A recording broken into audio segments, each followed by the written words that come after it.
దేవుడి స్తోత్రం.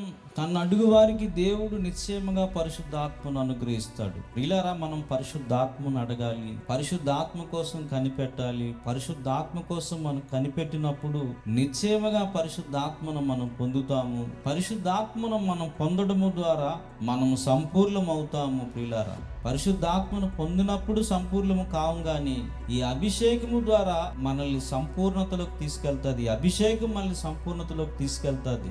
ఎవరైతే ఆత్మతో అభిషేకించబడతారో వారు సంపూర్ణులుగా మారుతారు, సంపూర్ణ సిద్ధిలోకి వెళ్తారు. వీళ్ళు సంపూర్ణులు అంటే వయసు వచ్చిన వారు అని అర్థం. వయసు వచ్చిన వారు అంటే అర్థము జ్ఞానేంద్రియములు కలిగిన వాళ్ళు అని అర్థం.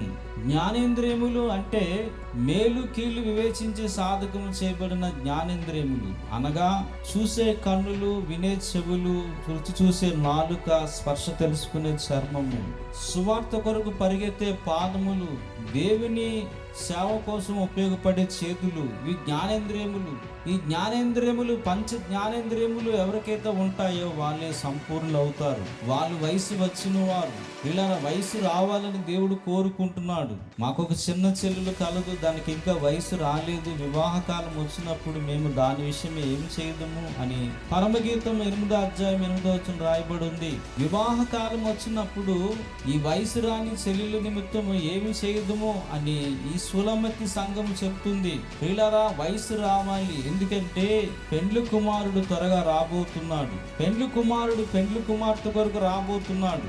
ఈ పెండ్లి కుమార్తె వయసు వచ్చినదే కనబడాలి. ఈ వయసు వచ్చిన పెండ్లి కుమార్తెను పెండ్లాడడానికి, వివాహం చేసుకోవడానికి ఆ పరలోక పెండ్లి కుమారుడు మేఘారుడే వస్తున్నాడు. మేఘారుడే వస్తున్నాడు అంటే పెండ్లి కుమారుడిగా వస్తున్నాడు. ఎందుకు వస్తున్నాడు అంటే పెండ్లి కుమార్తె కొరకు వస్తున్నాడు, వివాహం చేసుకోవడానికి వస్తున్నాడు. అయితే ఈ వివాహం చేసుకోవాలంటే వయసు రావాలి. వయసు వచ్చిన వారి వివాహానికి యోగ్యులు, అర్హులు. ఈ వయసు వచ్చిన వాళ్ళే యేసుక్రీస్తునాథుడి వివాహం చేసుకుంటాడు. వయసు వచ్చిన వారు అంటే అన్ని అవయవాలు ఆరోగ్యముతో పనిచేసిన వాళ్ళు అనగా అనునాంగులు. అన్ని అవయవాలు ఆరోగ్యముతో పనిచేసిన వాళ్ళే అనునాంగులు. వారే జ్ఞానేంద్రియములు కలిగిన వాళ్ళు, సాధకము చేయబడిన జ్ఞానేంద్రియములు కలిగిన వాళ్ళు. ఈ జ్ఞానేంద్రియములు ఎవరికైతే ఉంటాయో వారే వయసు వచ్చిన వారు. ఈ వయసు వచ్చిన వారే సంపూర్ణులు, పరిపూర్ణులని దేవుడు వాక్యం సెలవిస్తుంది. యేసుక్రీస్తు ప్రభువారు అనగా పెండ్లి కుమారుడు త్వరలో రాబోతున్నాడు. ఇదిగో పెండ్లి కుమారుడు అని కేక వినబడబోతుంది.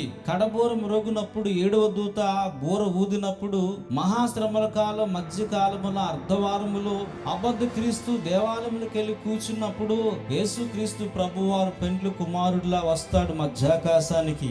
సంఘము పెండ్లి కుమార్తె వలె, రెబెకా వలె మధ్యాకాశానికి మనం వెళ్ళాలి అంటే మనకి వయసు రావాలి.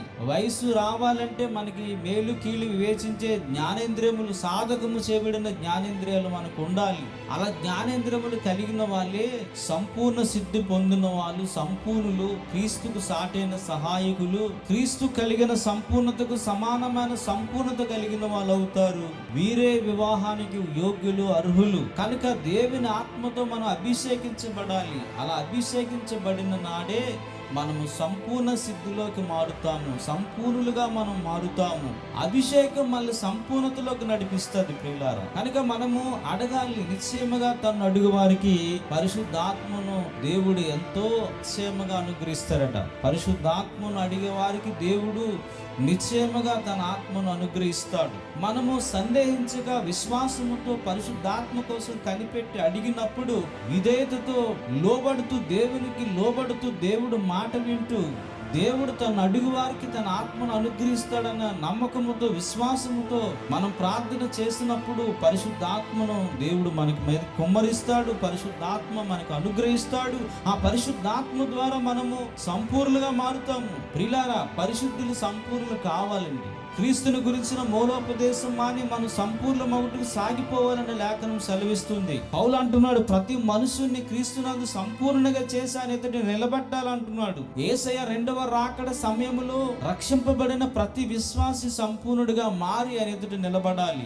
అలా సంపూర్ణులుగా మారిన వారే వయసు వచ్చిన వారు, జ్ఞానేంద్రియములు కలిగిన వాళ్ళు, అనునాంగులు వాళ్ళు, క్రీస్తుకు సాటైన సహాయకులు, క్రీస్తు కలిగిన సంపూర్ణతకు సమానమైన సంపూర్ణత కలిగిన వాళ్ళు, వీరిని యేసుక్రీస్తు ప్రభు వారు వివాహం చేసుకుంటాడు. ప్రియులారా, పరిశుద్ధాత్మ అభిషేకం మనకి లేకపోతే మనము ఎన్నడూ కూడా సంపూర్ణులుగా మారలేము, మనం ఎన్నడూ పరిపూర్ణులుగా మారలేము. మేలు కీళ్ళు వివేచించే సాధకము చేయబడిన జ్ఞానేంద్రియములు మనకి ఎన్నడూ కలగవు. చూసే కన్నులు, వినే చెవులు, అనగా అంతరంగ పురుషునికున్న ఏవండి చెవులు, అంతరంగ పురుషునికున్న కన్నులు, అంతరంగ పురుషునికున్న రుచి చూసే నాలుక, వాసన చూసే ముక్కు, స్పర్శ తెలుసుకునే చర్మము, ఈ జ్ఞానేంద్రియములు, పంచ జ్ఞానేంద్రియములు పరిశుద్ధాత్మ ద్వారా మనకు కలుగుతాయి. పరిశుద్ధాత్మ దేవుడే సాధకము చేయబడిన జ్ఞానేంద్రియాలు మనకు అనుగ్రహిస్తాడు. తద్వారా మనము సంపూర్ణ శక్తిలోకి వెళ్తాము, సంపూర్ణులుగా మారుతాము, అన్ని అవయవాలు సంపూర్ణ ఆరోగ్యము కలిగి ఉంటాము. ఇదిగో వయసు వచ్చిన వాళ్ళం అవుతాము, యేసు రాకడకు సిద్ధపడిన వాళ్ళం అవుతాము, యేసు రాకడలు ఎత్తబడిన వారం అవుతాము. యేసుక్రీస్తు మనల్ని పెళ్లి చేసుకుంటాడు కాగా సదాకాలం ప్రభుతో కూడా మనం ఉంటాము. ఈ వాగ్దానమును మనం స్వతంత్రించుకోవాలంటే ఇప్పుడే మనం మోకరించి పరిశుద్ధాత్మ కోసము కనిపెట్టి ప్రార్థించిన నాడు, విశ్వాసంతో అడిగిన నాడు దేవుడు తన ఆత్మను మన మీద సమృద్ధిగా కుమ్మరిస్తాడు. తద్వారా దేవుని మనం సంపూర్ణంగా మారి 6 మెట్లకి యేసుక్రీస్తు కోరికలోకి మారి యేసుక్రీస్తుని మనం వివాహం చేసుకున్న వారం అవుతాం. అటు కృప దేవుడు మనకు అనుగ్రహించును గాక. ఆమేన్.